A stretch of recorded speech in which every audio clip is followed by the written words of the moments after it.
कार्यकर्ताओं को, सभी देश भर के कार्यकर्ताओं को, खासकर बिहार के सभी नौजवान, युवा वर्ग, सभी महिलाएं, बच्चे, सभी लोगों को एकजुटता के साथ रहना है और घबराना नहीं है, क्योंकि तेज तेजस्वी की सरकार बनने जा रही है। नमस्कार दोस्तों, मैं हूं अनूप श्रीवास्तव और आप देख रहे हैं मेरा चैनल। दोस्तों, आपका स्वागत है एक और नए वीडियो के बारे में। दोस्तों, अभी आपने जिनकी बाइट सुनी, जिनको देखा, वो हैं आरजेडी सुप्रीमो और राजद के संस्थापक लालू प्रसाद यादव के बड़े बेटे तेज प्रताप यादव। आपको याद होगा कि तेज प्रताप यादव अपनी हरकतों के चलते कई बार जो है चर्चा का विषय बन चुके हैं और इस बार भी होली पर ये चर्चा का विषय बने हुए हैं।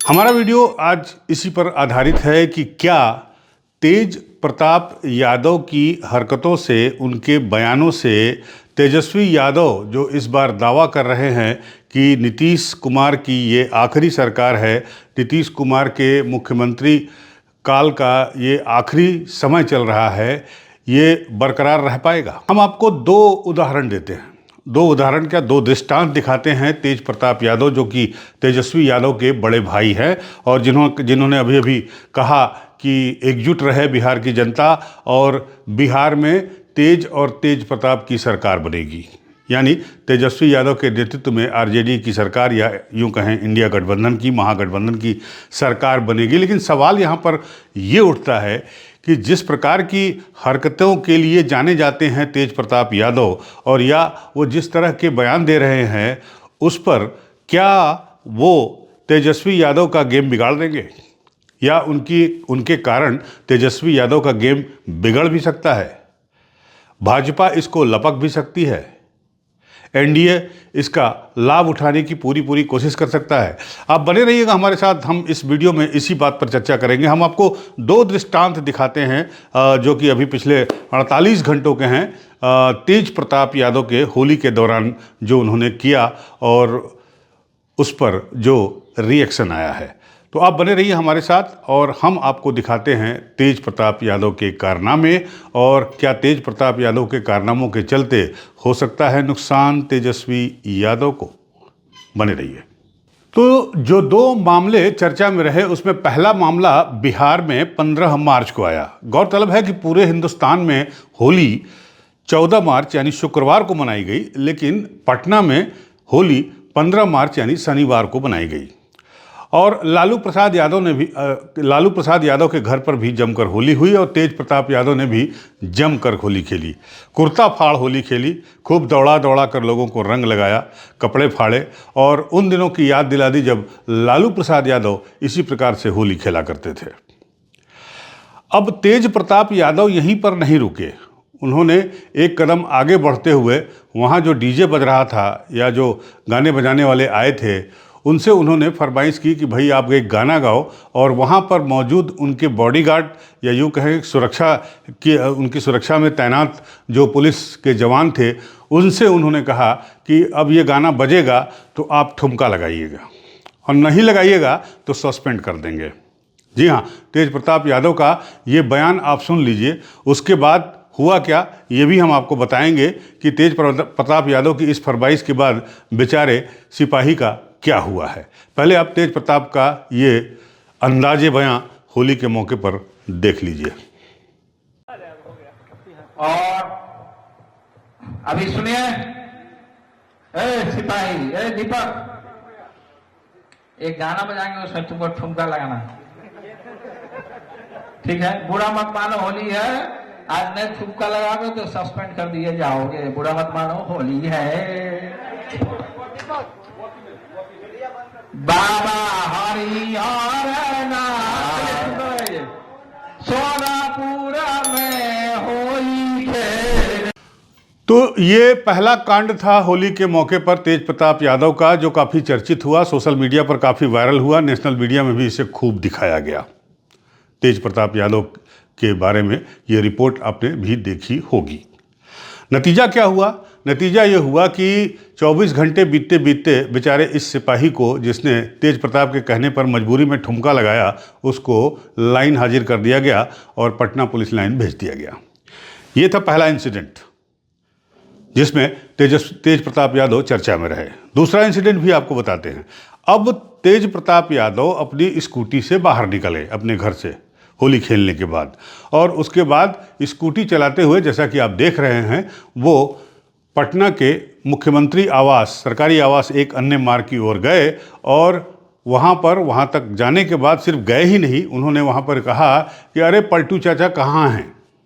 जी हाँ, निश्चित रूप से उनका इशारा मुख्यमंत्री नीतीश कुमार की तरफ था, और ये कहकर तेज प्रताप यादव वापस अपने घर लौट आए। ये भी होली के ही घटना है। तो पहले आप इसको भी देख लीजिए, उसके बाद हम इस पर चर्चा करेंगे कि अपनी इन हरकतों से क्या तेज प्रताप यादव तेजस्वी यादव को मजबूत कर रहे हैं या फिर उनका गेम बिगाड़ने में लगे हुए हैं। पहले आप ये देख लीजिए। होली कैसा लग रहा है? अपने पास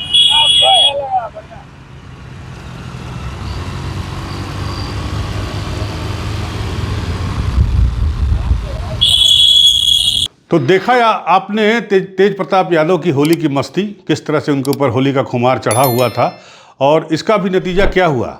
स्कूटी से मुख्यमंत्री आवास तक जाने और आने के चक्कर में उनको 4,000 रुपया पेनाल्टी यानी जुर्माना देना पड़ा। जी हाँ, उनकी स्कूटी में वो बिना हेलमेट लगाए बैठे हुए थे। उनकी स्कूटी में बिना जो है वो पॉल्यूशन सर्टिफिकेट नहीं था, और साथ ही साथ इस स्कूटी का जिस पर वो चलकर मुख्यमंत्री आवास तक गए उसमें इंश्योरेंस भी नहीं था। तो कुल मिलाकर 4,000 रुपये का चालान भी कटा। ये भी काफ़ी चर्चा में है।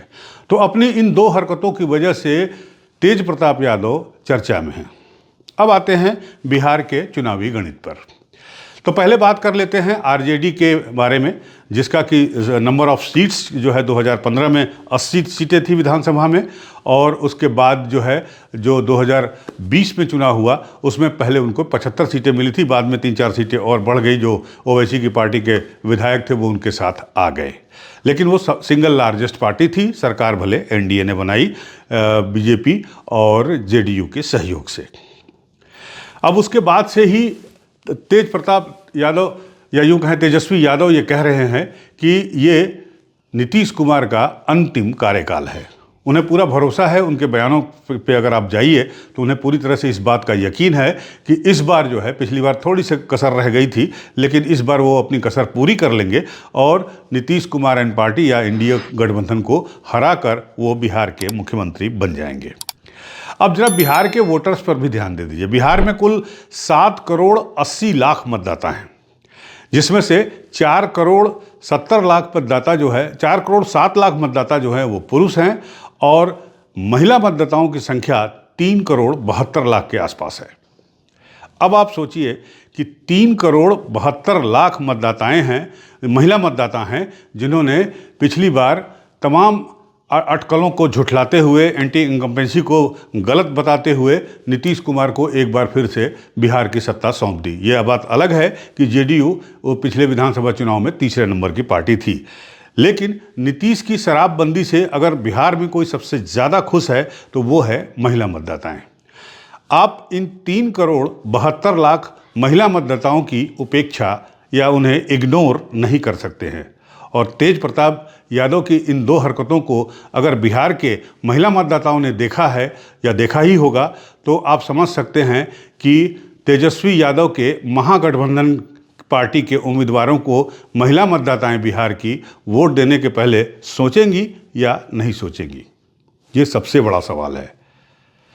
जाहिर सी बात है कि बीजेपी भी इसे भुनाने में लगी है या फिर एनडीए इसको भुना रही है, और निश्चित रूप से जो NDA, Nitish Kumar including BJP, पिछले हर चुनाव में बिहार में लालू प्रसाद यादव के दौर के जो उनका 15 साल का शासनकाल था उसके जंगल राज के बारे में याद दिलाते हैं।